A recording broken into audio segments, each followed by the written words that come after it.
Hello, this is literally Majora. You can call me Majora if you want, but my real name is Benny. Okay, so I guess I'm doing two music-themed videos in a row, or at least two music-themed Friday videos in a row. And if you want to try to tell me that today's theme doesn't fit with Halloween, you can just, leave now. Today we're going to talk about how Fall Out Boy changed my life. You have no idea how many takes I just did to say that sentence right.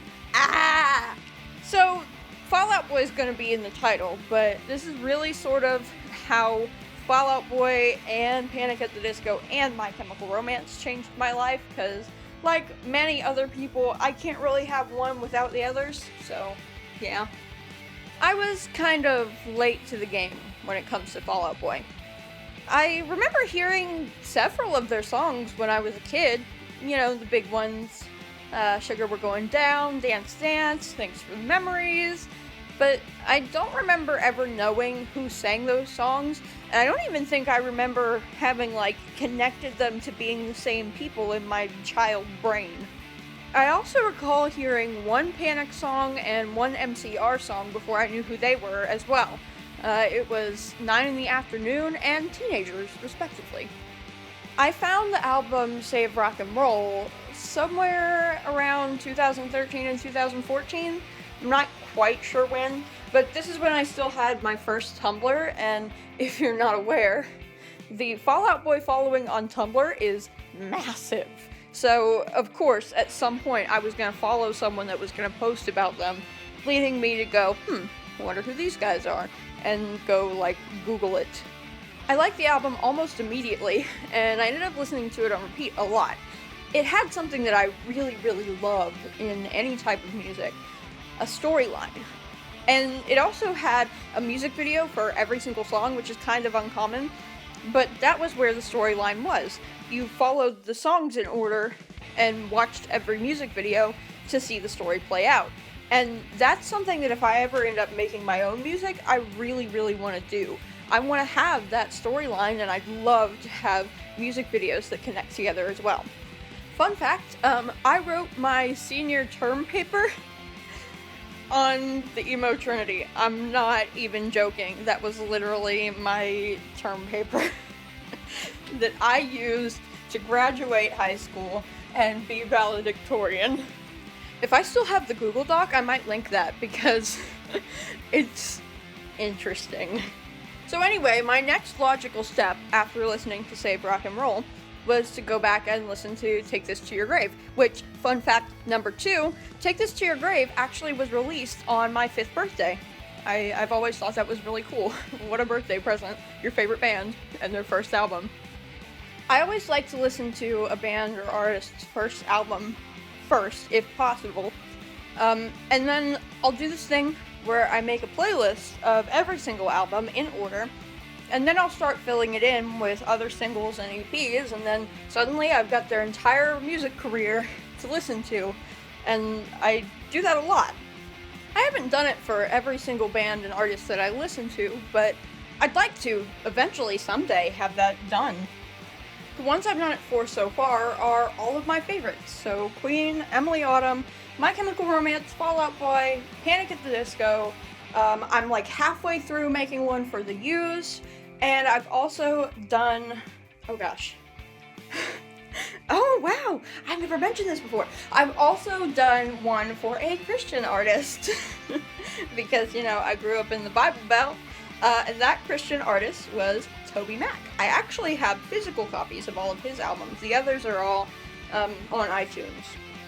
Fall Out Boy was actually the first one that I did. The first one that I completed. The first one that I started was the Queen one, but I never finished it, and then I came back and finished it again this year. But there's an app called Mixerbox, which does essentially one of the functions of YouTube Premium for free.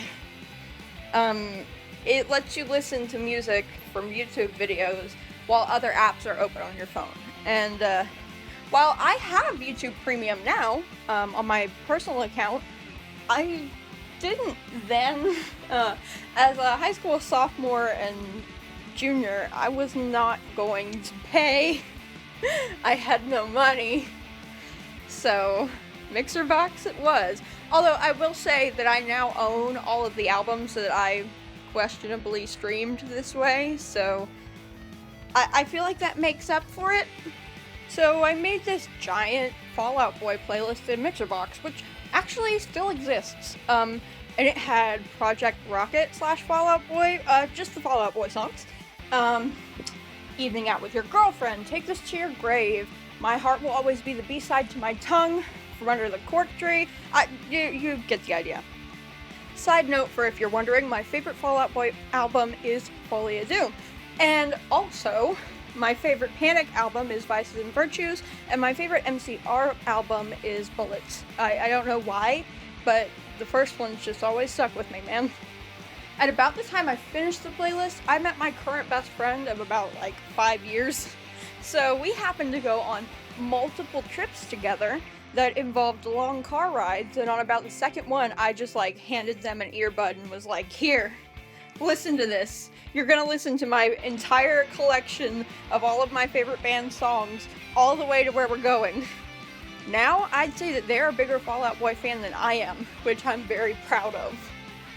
And then I went through what I would call the second darkest period of my life in February of 2015 that lasted until, the day I graduated. Jeez.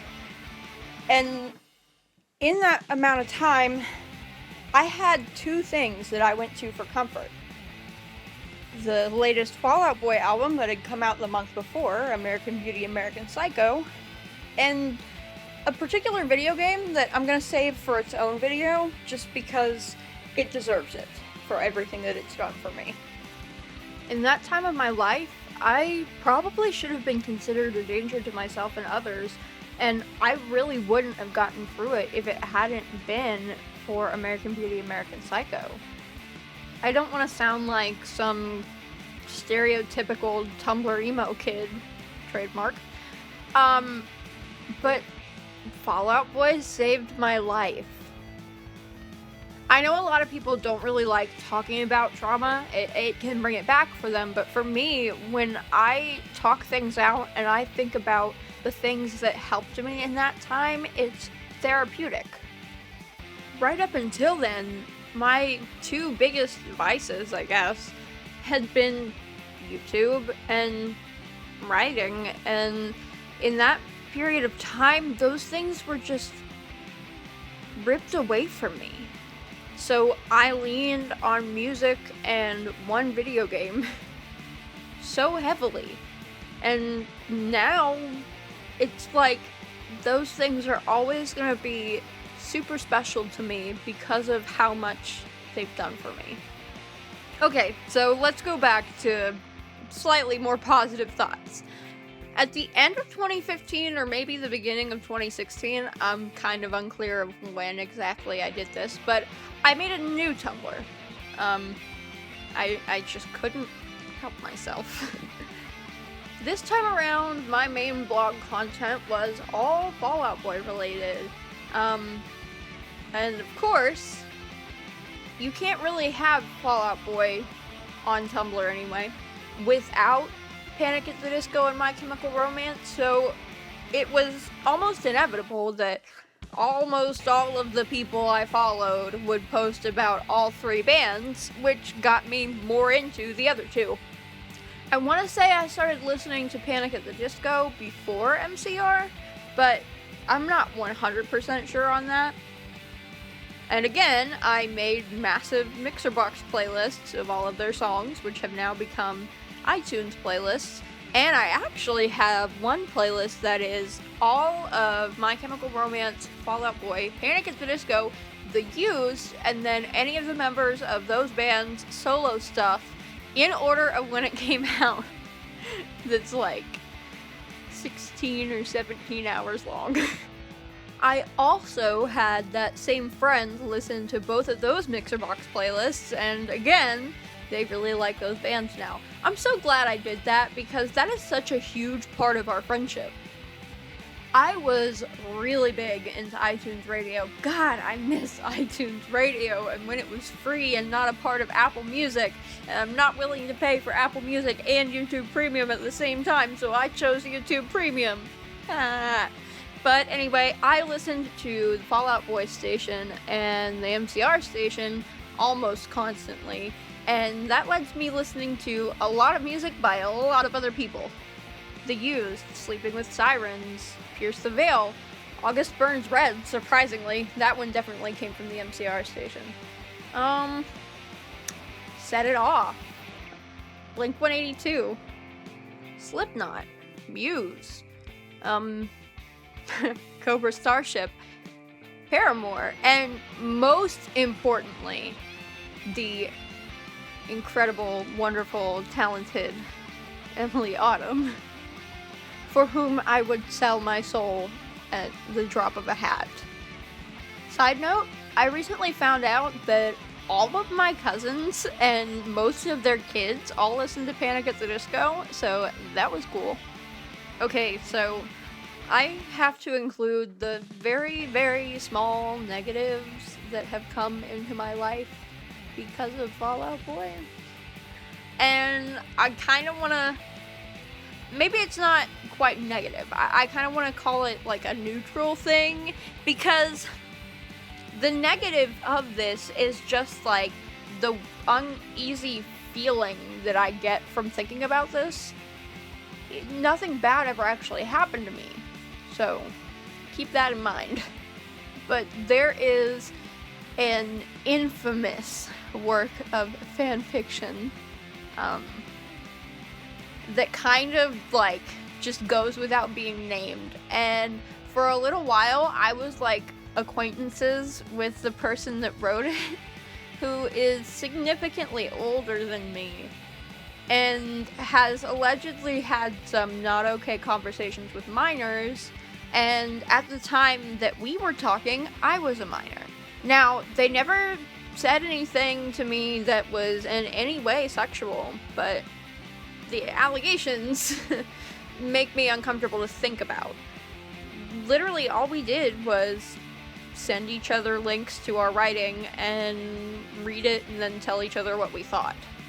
That was it. I actually approached them because they were like a legend in the fandom and still are, and honestly, I still respect them. I just always wonder, like, was any of that true? Any of the stuff that I heard about them? I don't know, and it makes me super uncomfortable. But I never asked them directly, so I'll probably never know. All of it was really vague anyway. Maybe none of it was real at all, but it makes me feel weird to think about. And the fic in question that this person wrote isn't bad. It's decently written for fanfiction anyway. Like, sometimes fanfiction standards are a bit lower than... Anyway, I thought it was well written.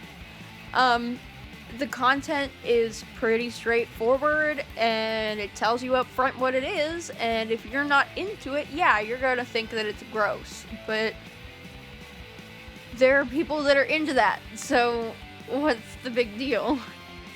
If you know what I'm talking about, I'm probably about to give you horrible flashbacks to something that you regret reading. Ryan was kneeling in the bathtub. Okay. Okay, we're gonna cut that off right here. Final fun fact that I didn't think I could find a place to cram into this video. I used to be a Pete Rick shipper. I wrote Okay, so I wrote 2 Pete Rick fics.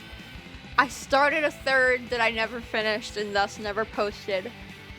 But now, like, what was wrong with me? Pete Key and Joe Trick are superior. Ugh, that was cringy, but you know what? I don't mind being cringy.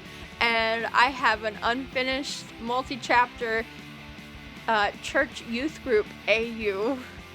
That's alternate universe for someone who doesn't know what that is.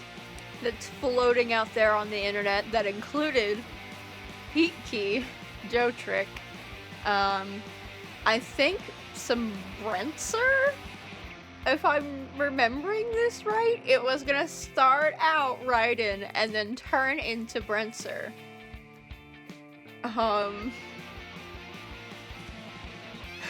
Gabe Supporter was there. Like, it was so weird.